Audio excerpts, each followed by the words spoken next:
one of the most important things that we all have to realize is that I mentioned before about how to live a life almost, and like we all go through these emotions, because I've been through like tumultuous times in your life, and like learning to feel and embody yourself in those moments is so difficult. Yeah. Like we were talking about before, most people need to learn how to be sad. No, exactly. Because we don't know how to be sad. Yeah. We don't know how to stay with that and like really allow us to kind of go through the winter of our lives so we can actually go into the spring. We kind of always reject that. What have you learned about that? About I guess learning how to be sad and how that's kind of helped you in your life in the long term?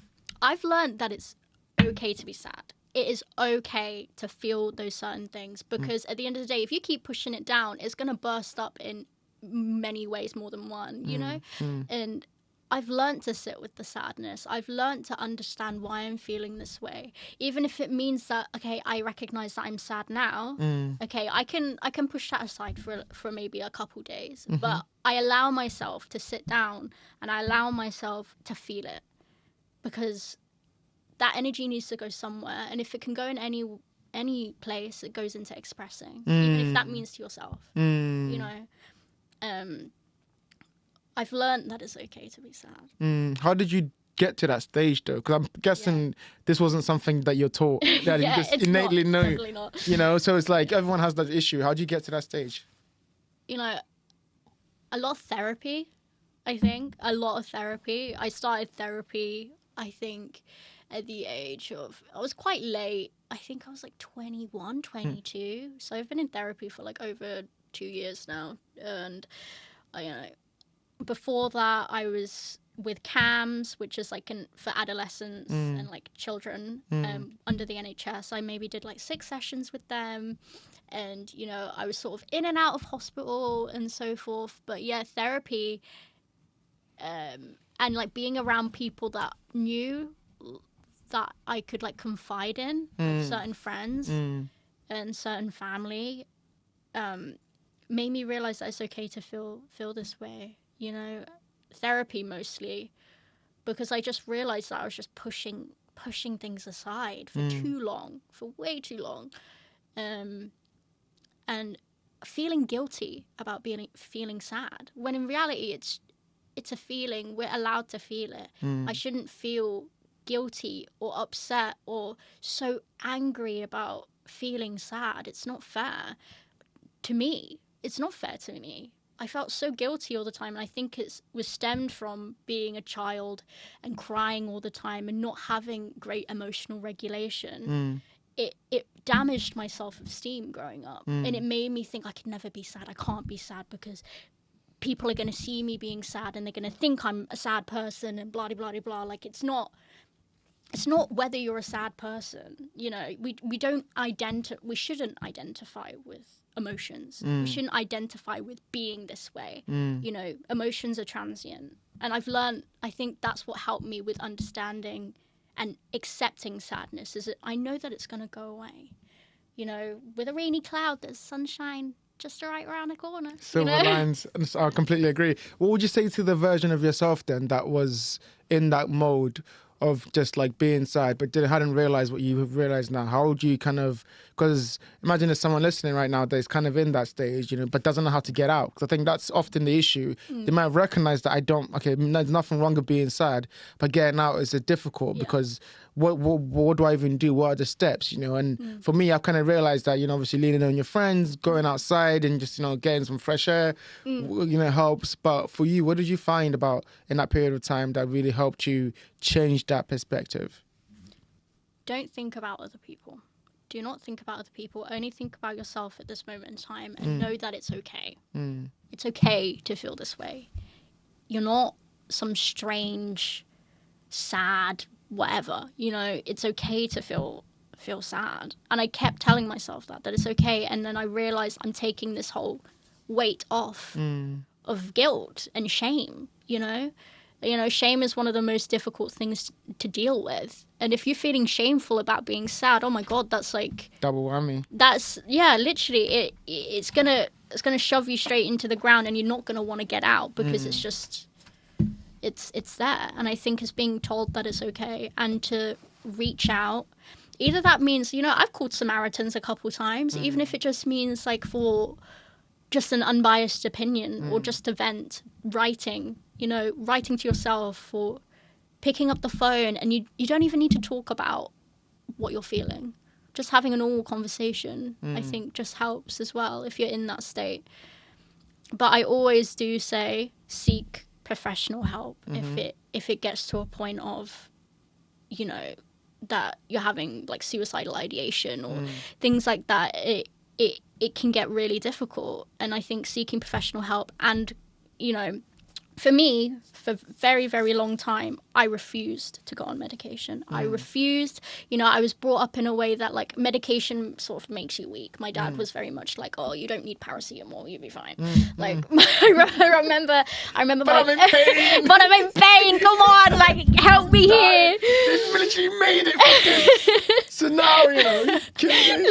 Literally. So, like, I was sort of brought up with this mentality of, you don't need medication. Yeah. So for years and years, I would be on and off antidepressants, on and off, because I'd be like, oh, I'm great, I'm doing great. And then I'd be like, oh, I'll take it off, I don't need to do it. And it made me 10 times worse. I believe if it's your last resort, get on that medication and do not feel guilty about it. Because there are so many people on meds to help with their mental health. Like, we're so lucky to be in like a first world country where we're able to have access to this, able to have access, and we should take it. Absolutely. We should take it. Absolutely. And everything you said, I completely agree with. From talking about emotions and like, because I often think the quality of your thoughts and your emotions is the quality of your life. And if you can get to a stage where you're comfortable with your emotions, not comfortable, but you know what I mean, like you have the good understanding of them, that they're going to be volatile, sometimes it's going to be really, really good, sometimes it's going to be really, really not good, and understanding the role you play in that, because sometimes, like, for example, you run into the issue of you're not taking the right medications, or like you're not having the right vitamins and all these things, and we don't give that enough attention. Yeah, no, I agree. And as a society, we kind of just want to power through it, even though we have all this research and all this science to kind of tell us that actually you need to be like, having this type of like, immune system and all these things.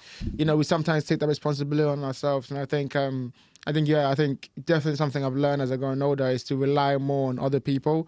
And you mentioned seeking professional help. Talk to me about therapy too. What made you make the jump from not in therapy to actually, this is actually something that I need? Because I feel that's where most people get stuck. Because most people go, okay, I probably need to be in therapy, right? Yeah. I probably need that to talk to someone. But they feel stuck between like asking for help, and they get stuck on that asking for help stage. What would you say to that person? How do they get past that initial kind of like stage of like, okay, actually maybe I need this thing, but actually going out and actually doing it? Yeah, I always think speaking to someone about therapy, like even if that's a close friend, I think, okay, I think I need therapy. Or I, have a talk about it with someone who is sort of closest to you, but isn't maybe like medical or anything like that. And I think reach out to a GP, especially if you can't afford it. Because I think they can sort of help with that, even though on the NHS, I'm not gonna lie, therapy's fucking shit. Like, it's shit on NHS. I don't want to shit on the NHS because, love the NHS, but it's, a lot of it is underfunded, and a lot of the funding's been stripped back. Yeah. So it's something that we sort of have to deal with. But I think go in a sense when reaching out for therapy about being vulnerable. Being vulnerable is fine. I think it's fair. I think it's fine. And just understanding that it's okay.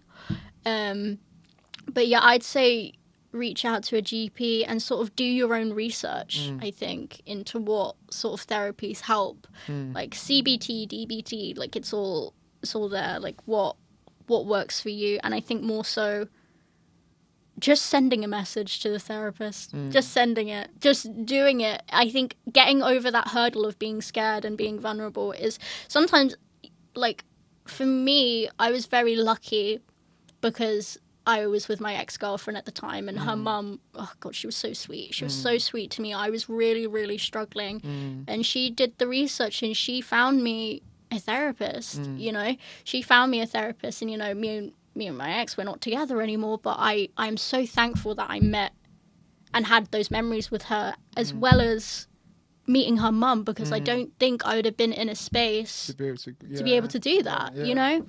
Yeah.